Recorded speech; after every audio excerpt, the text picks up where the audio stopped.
আমরা আজকে এমন একটা অঙ্ক নিয়ে গেছি যা বৃত্তি পরীক্ষায় অধিকাংশ দিনই এসে থাকে, প্রতি বৃত্তি পরীক্ষা আমরা এগুলো পেয়ে থাকি।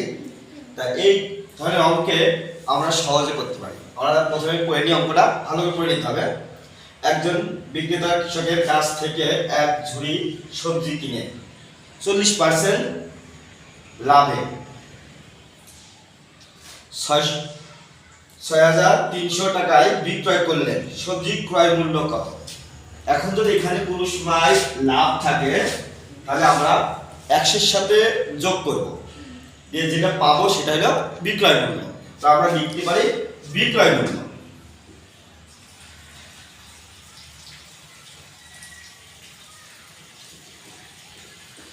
বিক্রয় মূল্য এর পার্সেন্ট আছে, এই পার্সেন্ট সব পার্সেন্টের জন্য সবসময় 100, এখন লাভ হয়েছে কত পার্সেন্ট?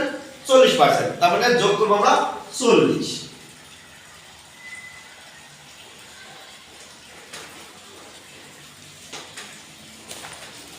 তাহলে আমাদের বিক্রয় মূল্য চলে আসলো 140 টাকা।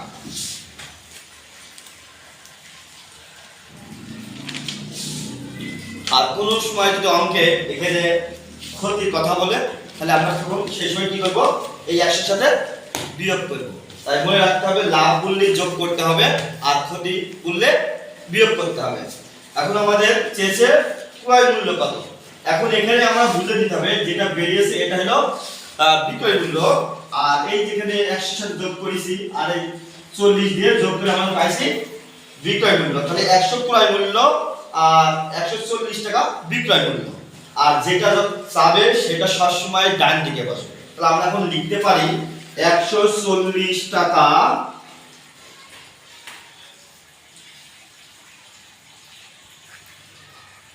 বিক্রয় মূল্য হলে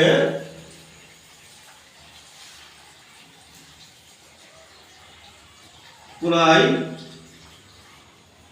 মূল্য 100 টাকা। আমাদের মনে রাখতে হবে সবসময় যে আমরা যেটা চাবে সেটার পরিমাণটা হবে সবসময় ডান দিকে। তাহলে আমাদের শেষে ক্রয় মূল্য, তাহলে আমরা সবসময় ডান দিকে দিব।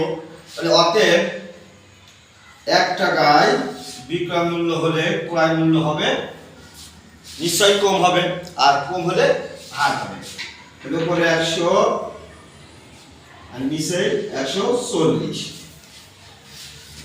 অতএব আমাদের টাকা কত আছে? বিক্রয় মূল্য 6,300 টাকা। তাহলে 6,300 টাকায়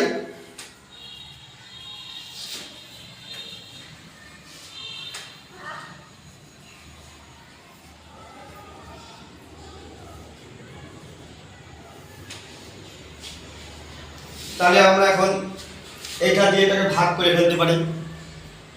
ভাগ করলে আমাদের আসছে 0 কেটে যাচ্ছে,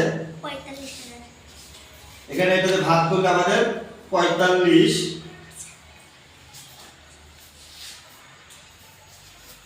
সাথে 450 টাকা। এটার সাথে এটা গুণ করব, আমরা গুণ করে পাচ্ছি 45,000 টাকা। এটা আমাদের ক্রয় মূল্য। তাহলে আমরা এভাবে ক্রয় মূল্য অঙ্কটি করে ফেলতে পারি। আর এটা প্রতি ক্ষেত্রে বৃত্তিতে আসে।